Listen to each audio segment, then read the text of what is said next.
at some point something happened and somehow you changed directions. Can you comment on that, about how long was that and what happened? I don't believe it was a crossroads that I came to. It was always in the back of my mind. It was always an ability that I had. But I always tell people that the vocation didn't, appear to me. It kind of chose me. I've been very reluctant to go on this path. You know, I have a creative passion. And it seems as if the universe has a way of closing every door possible to you. Yes. You sound like a mutual friend of ours, Bill Valtos, yes, Bill, who we interviewed on Soul Sculpture, who is always saying, I didn't write this book. Actually, the book wrote itself. I remember that quote when I saw that show. Yes, I had no choice. Yeah. So it seems that truly gifted people, or people who somehow find their vocation, have little choice. Yes. They can start sooner or later, but they have to start, they have to get on those tracks. And that's what happened to you about 10 years ago. Well, no. As far as the business is concerned and actually putting this into professional vocation, it started in 2002 as me saying, okay, the universe, I'm listening to you. And I obviously, it's been a year without getting into the profession that I thought I was going into. So let me put this out there, let me start my own business. And that's when things started happening. So first, what is a medical intuitive and what do medical intuitives do?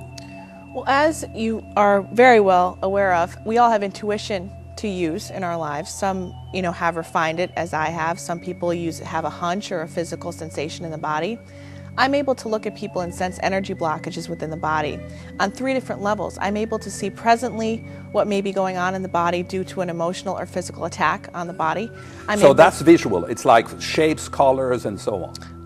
Not so much colors, but I do get a visual image in my head, and I also see words or hear words about different symptoms or situations that can happen in the body. So it's visual and auditory. Absolutely. Essentially, by being a medical intuitive, you use your intuition to, first of all, sense what is balanced, what is not balanced. Absolutely. So you come up, as it were, with an evaluation or a picture of what's going on. Yes. Okay. Yes. That's step one. That's step one. Okay.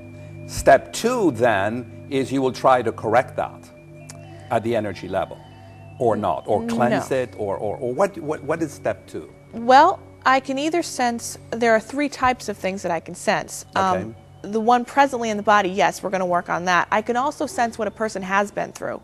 If they have battled cancer, if they've gotten through an illness, I could see their past medical history, as well as problems that are manifested in only the energy level that haven't come into the body yet.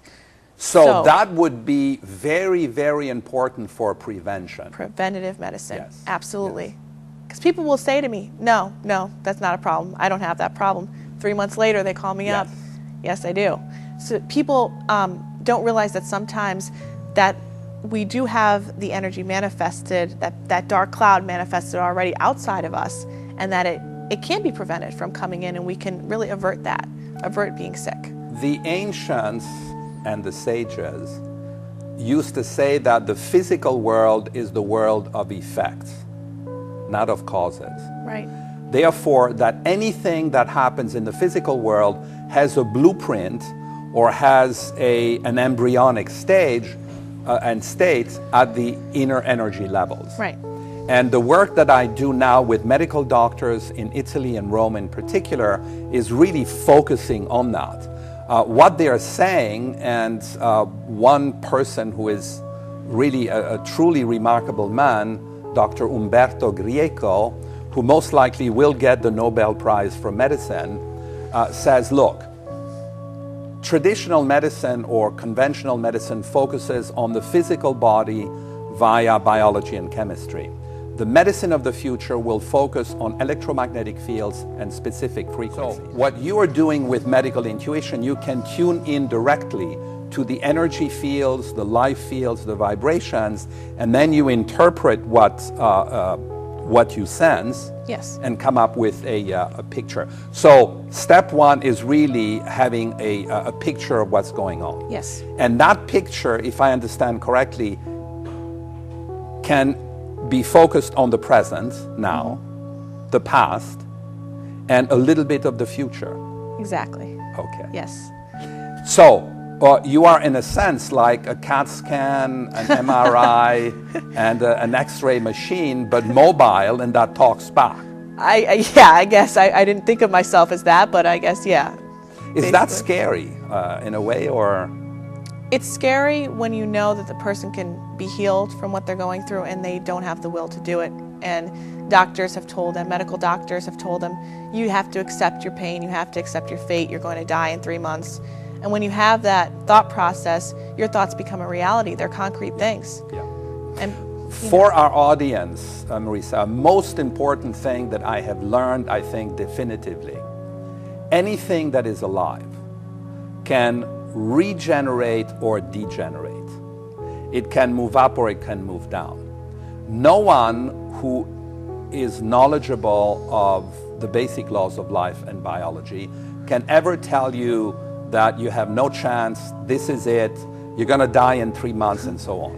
Right. Now, the probabilities may be very high that this is what will happen. Right. But we never have a certitude because there are higher laws, there are higher energies that can manifest themselves, and then everything changes. Right. And if you can catch it, as it were, not at the last level when it's already manifesting and not at the highest level, because that's for God and saints and so on, but at the intermediate level, that would be a major, major step in establishing a more holistic diagnosis. Right. And having a deeper view in perspective in terms of what's happening today, in terms of what happened in the past, what may yet happen in the future. So definitely for diagnostic purposes or Yes. evaluations, you can be of great help. Yes. Do you work with medical doctors? Have you worked with medical doctors? Yes, in fact, I am working with one now at the Medical Wellness Center in New York Now, City. at the second level, then you can channel energy, you can change vibrations somehow? Yes. Okay. Yes, I can clear energy. You can clear energy. Okay. And how does that work? Well, I need the person to be willing to do most of the work too. It's not just me saying I'm going to clear you out of all of your problems. Right. But I work with acupressure meridians, which I'm sure you've heard of acupuncture. Yes, yes. Acupressure is just working without the needles on those pressure points that are related to the certain organs that are proving to be toxic, right. and holding the negative and the positive emotions. Right. So if I sense there's an extreme amount of guilt with the person that's associated with the lungs, they may have developed a breathing problem, asthma, respiratory disease. We work with bringing up that person's guilt vocally, talking about that guilt, and having a breakthrough in that fashion and dealing with their emotions, because a lot of times these emotions are put down and they think they're going to go away, but really they manifest into the physical body and create disease.